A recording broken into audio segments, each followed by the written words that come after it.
as Fulham take all 3 points, beating them by 2-1. Let's just take a look at how things stand then in the Premier League table after that result. Fulham up to 6th. They are 6 points clear of Chelsea, who remain in 10th.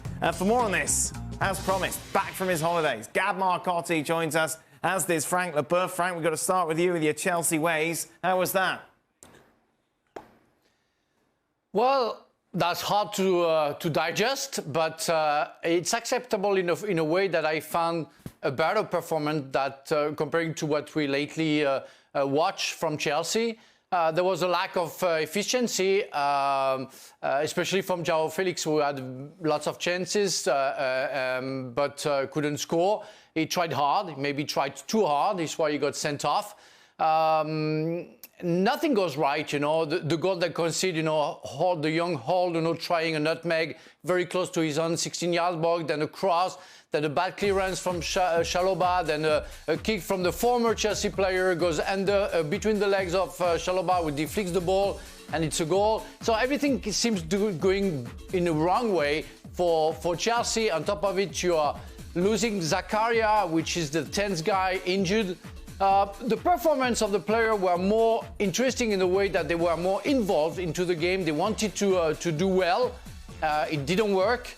It's encouraging in that matter, but it's so many times you could say, well, they are really ill. They really have to work hard to go back to their best, and they will be an awful season for Chelsea. And they, of course, rolled the dice, took the gamble, brought in João Felix, Gab. During his suspension now, they'll pay $2 million in wages. Yeah, look, I mean, I don't even know where to begin with this situation, right? João Felix, obviously a super talented player, but a person who really hasn't harnessed his talent consistently. He's been up and down at Atletico Madrid, and there's a reason Atletico Madrid are happy to let him go, and so you figure he's a project, and you'll work on him. But is this what you want to give Graham Potter at this stage when you're doing badly? Do you really think he's an instant plug-and-play solution that will take you in the top 4? I don't know. It just feels to me, again, that I know they've brought in a technical director and recruitment experts, but to me, this feels like something, you know, what we saw in the summer when, you know, he'd go and have a conversation with an agent and be like, oh, isn't this guy good? Oh, sure, yeah, look, he looks good. Yeah, fine, let's take him. They don't even have an option to make the move permanent with João Felix. They're just chucking a bunch of money at this guy, and now he's gone for 3 games. You know, it's difficult to understand. And, you know, Graham Potter, you know, he may end up getting all the blame for this, but it's certainly not all on him at all. Let's be honest. This was not something that you take. I don't think you take anything positive from. The City game was very, very bad. But this game against Fulham, I don't think you take anything positive from. If the most positive thing you can say is they weren't as bad, yeah, then once again I'm sorry. And listen, and as much as I've sat here and I've tried to make an argument for Graham Potter that, and Gab's right, it's not all his own doing. But I am, and I know the City game was very bad, I am really struggling to see Chelsea improve and how that reflects in any way positively on Graham Potter. It's quite something, Frank, isn't it? Because as Shaq kind of alludes to, Fulham beating Chelsea is a big story normally. But it's not a big story now because of what precedes it. We're used to it. That's the level where Chelsea are at the moment. Yeah, that's what it is. That's sad because Fulham didn't beat Chelsea since 2006, I think it is. And you're right, Fulham is 6th or 7th in the league, where Chelsea is 10th. So it's a normal result, which is absolutely a nightmare when you consider it's a derby, and Chelsea have been on the top of that side of London for decades. I think Chelsea played better than Fulham. Even if Xhaka doesn't think it's an improvement, really, you should have seen the game against City. As Dan said, you know, that was an awful game. But we try to find and try to be as positive as we can, you know, because really we are going back to the basics with Chelsea. We saw nothing lately, and we see a little bit of better from that game. It's in terms of willingness. I think I would say Chelsea tried its best, but definitely it's not the Chelsea we know for sure. What happens with Graham Potter, Gab? How close is he to the exit door? Well, if he is, look, I don't know. Given the way Chelsea have operated since Todd Bowley's been in the big chair, I find it unpredictable and really difficult to understand. So anything can happen.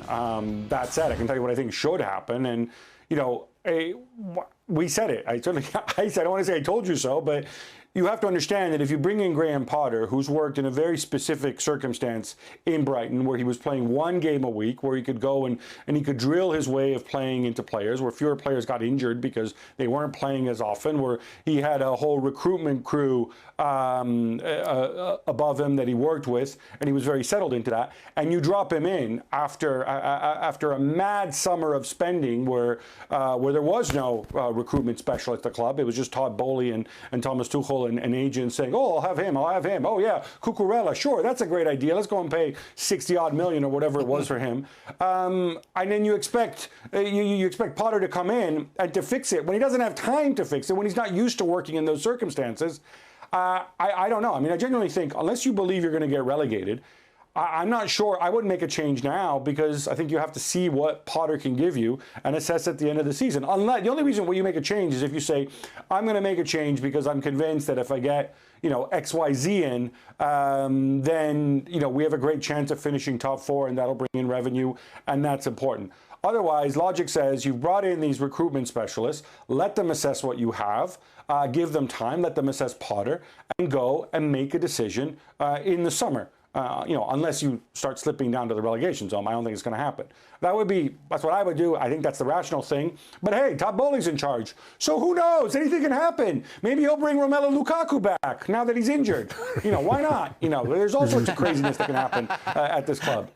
Gab, you say that's the sensible thing, but what doesn't help Potter's cause is when you've got your own fans chanting Thomas Tuchel's name. Because that could surely influence Bowley ultimately as well. Yeah. Well, all right. Well, look, I mean, unless he's going to bring back Thomas Tuchel, which I don't think he will. I think this is the as you know, I live a few miles from Stamford Bridge. I go there often. I think this is as much people having a go at sacking Thomas Tuchel after you allowed him to go and spend a whole bunch of money over the summer, as it is frustration with Graham Potter. So I think that they're angry. This is their way of being angry at Todd Bowley and the decisions that were made in getting rid of Tuchel in that way, rather than getting rid of him earlier, rather than bringing Potter in earlier and allowing him to recruit for the type of players, the type of squad he wants.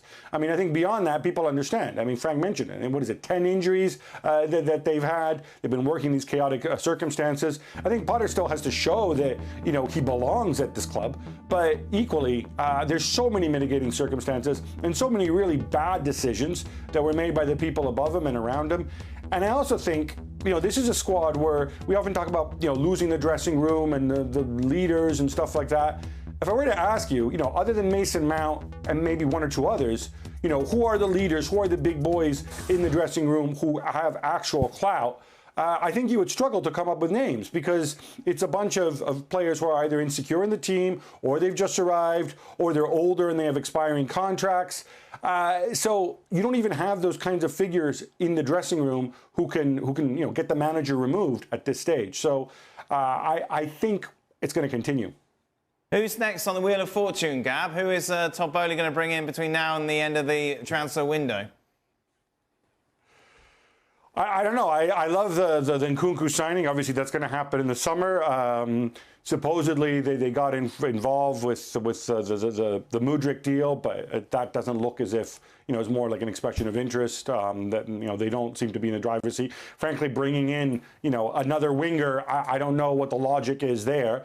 Marcus Thuram would probably be a cheap and cheerful option. At least you would have somebody who, not that he's a genuine center forward either, but you have somebody who can play that position. But right now, I think they can't really catch their breath because the games are coming so thick and fast. They've obviously brought in younger players. They want to continue. They are committed to that. But I don't think that that's going to give you results right now. Thuram is on a free transfer in the summer, so you can get him for not very much money now. Do you want him to be your center forward? Is he better than Alba in that role? Where does Havertz fit? There's just a lot of questions. What happens when Sterling returns? Just a lot of questions, I think, without answers right now. And it's interesting, Gab brought up the point, and it's something that you made after the Manchester City game, is that there aren't any warriors within this Chelsea side, and Graham Potter needs to pick warriors. But the problem is, he hasn't really got anyone to pick that fills that role, Frank. Yeah, that's what's lacking right now, and I say that I noticed that the last show that I was involved in, where that's the thing we can maybe change. What we are seeing right now, having players, who are able to mentality of the others. Because even if you sack Potter right now, what's gonna happen with the new coach if the players don't want to run and fight and give their lives for the club? It won't change anything. You need somebody at the same level like Thiago Silva, Mason Mount maybe because he belongs to that club, Azpilicueta, the captain, of course.